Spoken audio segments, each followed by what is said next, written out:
everybody. I hope you're having a great week so far. I want to finish up the final thoughts I had on Paul's book, A Voice from the Pews. This is a book authored by Paul Sheldon, and it's Insights from a Common Man. If you didn't watch my first review on Paul's book, I was about a few chapters in, and this book is basically what a common individual feels about the things that they've learned at church, the things that they've learned from the Bible, and then Paul shares his thoughts on what we as individuals should do with the information that we're given. It's very hard for me to get glued into a book, so for Paul's book to do that was quite astounding, really. I would definitely give Paul's book an easy 5 out of 5. I'm no book critic, but if it was able to hold my attention, then he did something right. My favorite thing about Paul's book is that it is nothing it's extraordinary in the fact that it's not extraordinary. That would be the best way to sum it up. Paul is just a common guy, common individual who works a normal job. He's not a professional author. He's not a professional speaker. He's not a professional pastor or anything like that. And I think that that's what makes Paul's book special, is that it is something that we as normal folk can relate to. And it's very easy to relate to this book. Paul shares some of his Navy past. He also shares some of his work past. He shares some of his past of working in the church. He shares things about his wife. He shares personal sins that he's overcame or that he's working to overcome. And I think that is really awesome and really special that Paul would share such personal things with us.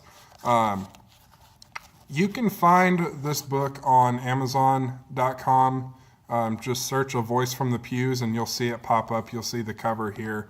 It goes for about $14 to order this book in a softback version like I have here.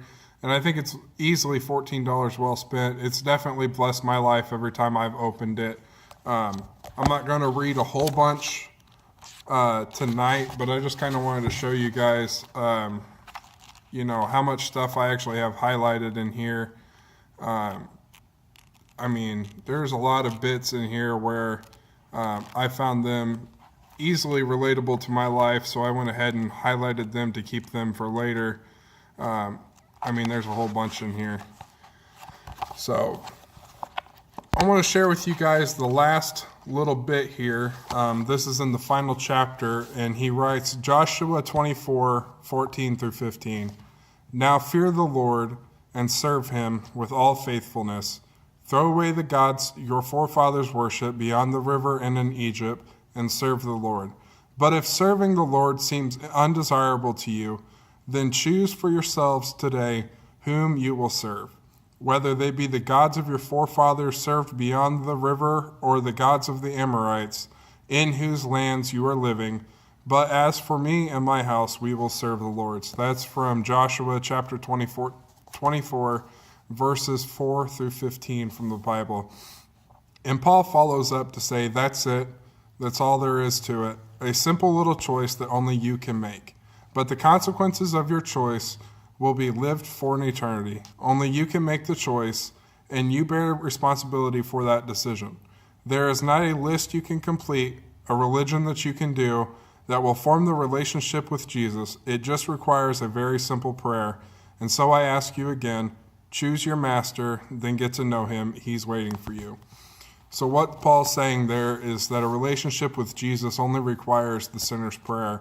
And then you need to live your life trying to please Jesus, and that only comes from a relationship with him and talking to him in prayer and reading the Bible.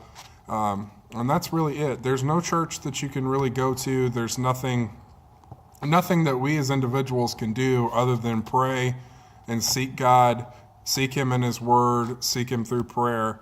And I think that really sums up what Paul's book is all about, is that he's challenging us as individuals to really seek that relationship with Jesus that's needed to form an eternal bond with him.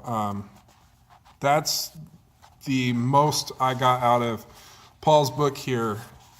is that seeking of relationship with Jesus, and to treat people with love and not really try to focus on exactly just the religion side of things.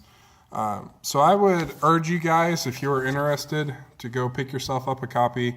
It's about 156 pages.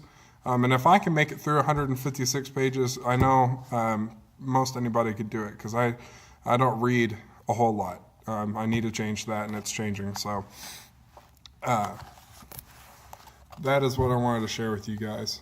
Easily 5 out of 5 on my part. I'm gonna let it shine. So many years I walked around blind. My soul was dead, I think it flatlined, and that's why I'm so glad that I made it. My chest plate silver plated, rock my armor for the Lord. I put my helmet on, the salvation, open my heart and the Lord invaded. No time to be impatient, said the Lord is my replacement to addiction and the temptation. He opened up my heart and the Lord invaded. No time to be impatient, said the Lord is my replacement to the addiction and the temptation.